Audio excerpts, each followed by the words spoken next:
मिर्जापुर नगरपालिका को शासन से मिली सौगात, स्मार्ट और एनवायरनमेंट फ्रेंडली नगरपालिका बनाने के लिए हुआ चयन। गंगा किनारे बसे नगरपालिका का नमामि गंगे और स्मार्ट नगरपालिका के अंतर्गत होगा करोड़ों रुपए से विकास। सड़कों के चौड़ीकरण, प्रकाश, community hall, street vending, food court, library के साथ आधुनिक सभी सुविधाओं का नगरवासियों को जल्द मिलेगा लाभ। एक रिपोर्ट। मिर्जापुर नगरवासियों को स्मार्ट नगरपालिका से अत्याधुनिक सुविधाओं का लाभ भी मिलने वाला है। गंगा किनारे बसे मिर्जापुर नगरपालिका का शासन स्तर से चयन नमामि गंगे और स्मार्ट नगरपालिका के रूप में हुआ है। करोड़ों रुपए खर्च कर भव्य और दिव्य विंध्य कॉरिडोर के निर्माण के साथ ही यहां आने वाले दर्शनार्थियों और पर्यटकों की संख्या में भारी वृद्धि को देखते हुए मिर्जापुर नगरपालिका का पर्यटन के दृष्टिकोण से भी महत्व बढ़ जाता है। शासन स्तर से आधुनिक सुविधाओं वाला दीर्घकालिक विकास में चयन होने से आने वाले समय में यहाँ सड़कों का चौड़ीकरण, अच्छा प्रकाश व्यवस्था, कम्युनिटी हॉल, विभिन्न सुविधाओं में street vending, food court, library के साथ ही आधुनिक नगरपालिका बनाने के लिए वे सभी विकास किए जाएंगे, उनकी जरूरत होगी। जिलाधिकारी प्रियंका निरंजन ने बताया कि एनवायरनमेंट फ्रेंडली नगरपालिका बनाने के लिए सर्वे किया जा रहा है। मेन पावर, मशीनरी, जरूरी संसाधन और सामग्री सभी बिंदुओं को लेकर कार्य योजना बनाई जा रही है। ये जो नगर पालिका मिर्जापुर एवं जो है गंगा किनारे स्थित हमारा नगर निकाय है और नमामि गंगे और स्मार्ट नगर पालिका के अंतर्गत मिर्जापुर नगर पालिका का चयन किया गया है, जिसमें शहर के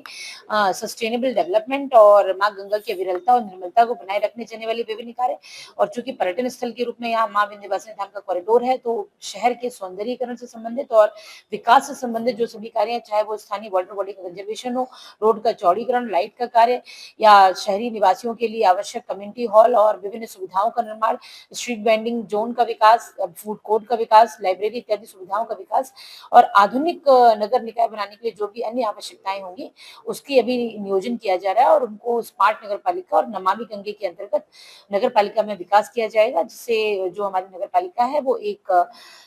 एनवायरमेंट फ्रेंडली और लोगों की सुविधाओं को बेहतर तरीके से लोगों को सुविधाएं उपलब्ध कराने वाली नगर पालिका के रूप में विकसित होगी। मैम, कितने करोड़ की योजना है और क्या आता है इसमें? अभी इसमें जो हमारी स्मार्ट नगर पालिका की टीम थी वो उसने भ्रमण किया है, अभी हमारी कार्य योजना बन रही है, तो अभी इसका उपयुक्त बजट बता पाना संभव नहीं है, लेकिन ये विभिन्न सभी वार्ड्स में मैन पावर, मशीनरी, इक्विपमेंट और मटेरियल सभी बिंदुओं को फोकस करके कार्य योजना बनाई जा रही है और जैसे इसका विवरण उपलब्ध होगा आपको मैम, एक कुछ प्राथमिकताओं के अनुरूप उन्होंने कहा कि नदी पुनर्जीवन को हमें जन आंदोलन बनाना होगा, तो मिर्जापुर जनपद में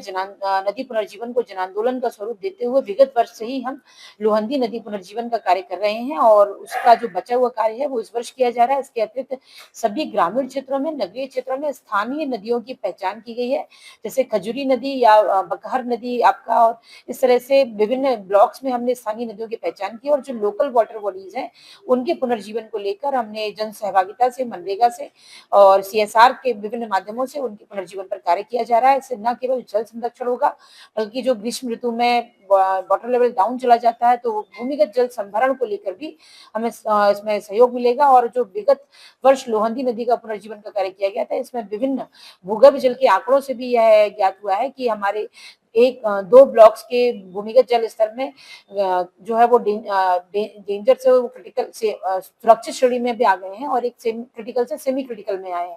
और अन्य ब्लॉक्स लगभग 6 ब्लॉक्स के जो ग्राउंड वाटर लेवल में सुधार हुआ है। तो इस तरह से जो हमने लोगों को यह भी बताने का प्रयास किया है कि नदी पुनर्जीवन के माध्यम से न केवल सतही जल का संरक्षण होता है बल्कि भूगर्भ जल के भी संरक्षण में मदद मिलती है।